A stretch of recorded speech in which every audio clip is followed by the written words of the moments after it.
Raporti vetor i shërbimeve inteligjente italiane e përmend Shqipërinë si një element të rëndësishëm në çështjen e migracionit dhe sigurisë në mesdhe.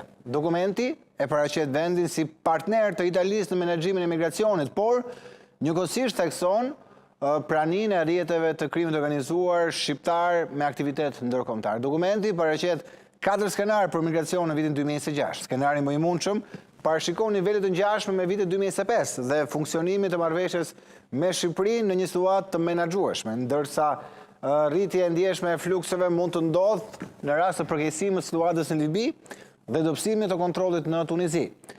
Në pjesën për krimin transnacional, raporti thekson se grupet kriminale shqiptare mbeten aktive në trafikun ndërkombëtar të drogës dhe shpesh bashkëpunojnë me organizatat kriminale italiane, përfshirë ndragetan në importimin dhe shpërndarjen e kokainës nga Amerika e Jugut drejt Europës.